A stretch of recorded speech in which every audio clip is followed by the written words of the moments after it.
perkenalkan nama saya Susan. Saat ini saya berada di semester 7 Fakultas Psikologi Universitas Sanata Dharma Yogyakarta. Video ini merupakan video program kerja KKN saya yang pertama yang berjudul Pentingnya Menjaga Kesehatan Mental di Tengah Pandemi. Seperti yang Bapak Ibu ketahui, saat ini kita sedang menghadapi pandemi COVID-19. Pandemi ini mungkin membuat Bapak Ibu merasa cemas. Kapan sih berakhirnya pandemi ini?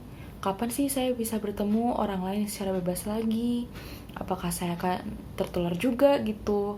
Dan kecemasan-kecemasan lainnya yang mungkin saat ini Bapak Ibu rasakan. Nah, Bapak Ibu gak sendirian nih.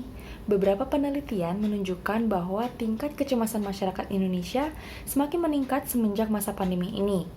Menurut survei yang dilakukan pada tahun 2020, sebanyak 67% dari 8.031 responden mengalami kecemasan selama pandemi khususnya dalam aspek hubungan sosial dan interaksi masyarakat, dan 63% mengalami kecemasan dalam aspek pekerjaan.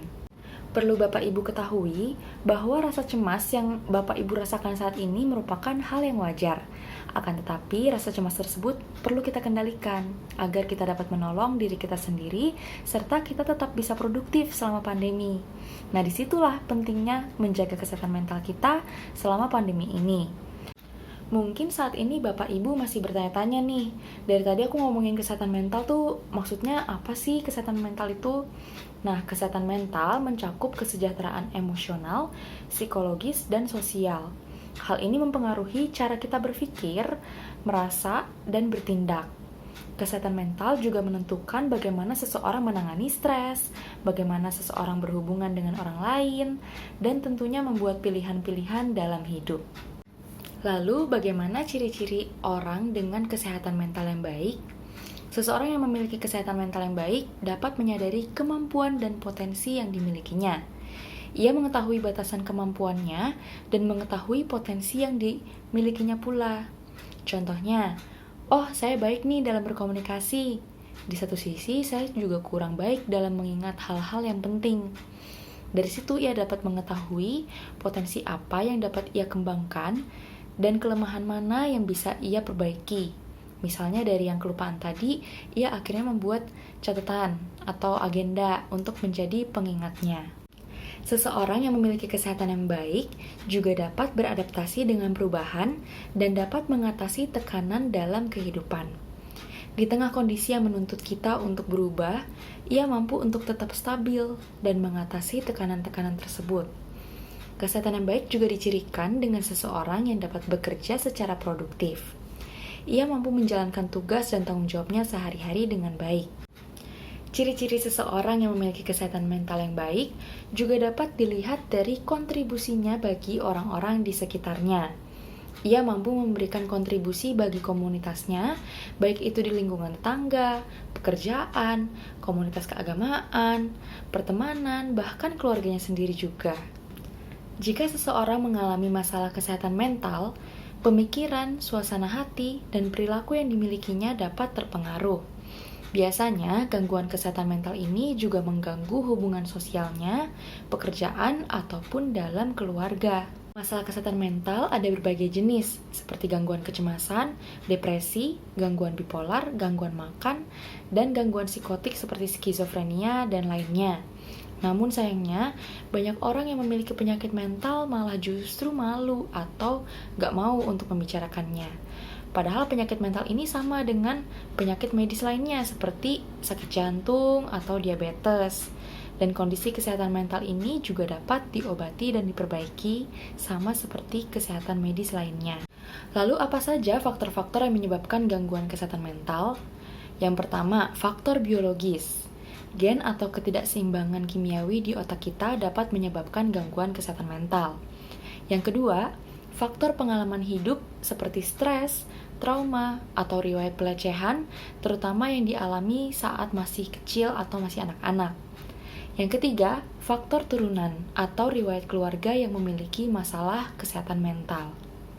Nah, dari penjelasan tadi, sekarang Bapak Ibu jadi tahu betapa pentingnya kesehatan mental bagi kehidupan kita selama pandemi ini. Untuk menjaga kesehatan mental kita di tengah pandemi ini, saya dapat memberikan beberapa cara untuk menjaga kesehatan mental yang positif.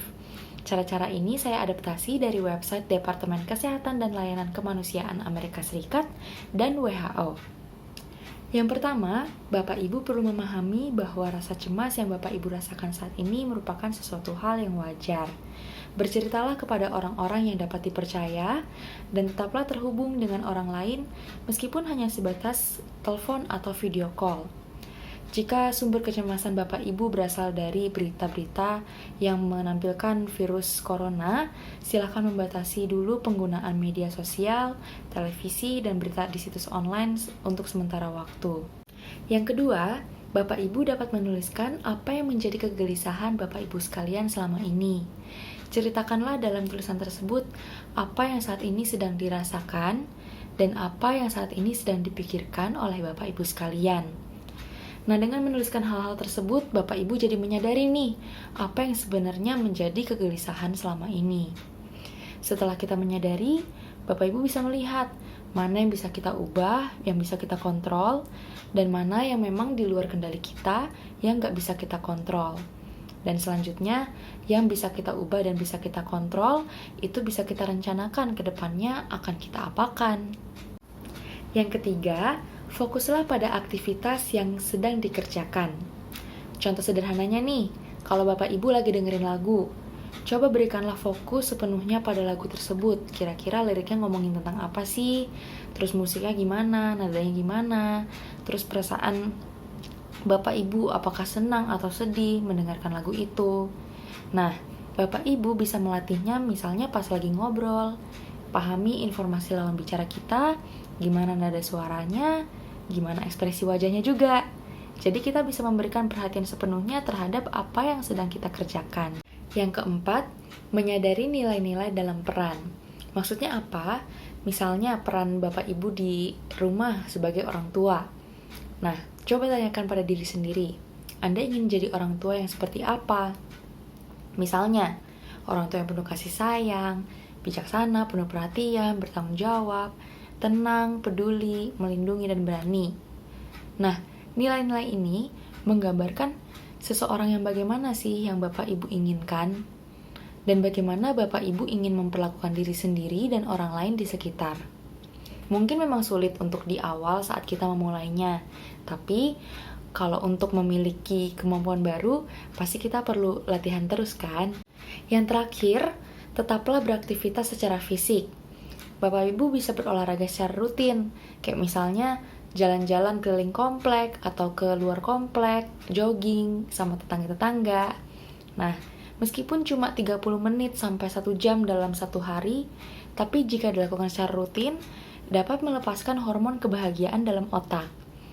Bapak Ibu juga bisa melakukan hobi, misalnya membaca buku, mendengarkan musik, berkebun, atau mungkin Bapak Ibu menyukai beres-beres rumah gitu. Tidak apa-apa, lakukanlah apa yang Bapak Ibu senangi.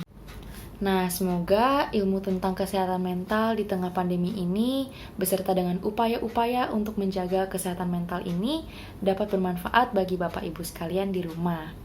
Kalau misalnya Bapak Ibu masih merasa kegelisahan dan rasa cemas yang mengganggu untuk aktivitas sehari-hari, silahkan menghubungi bantuan profesional seperti biro psikologi, psikolog yang ada di puskesmas maupun rumah sakit terdekat.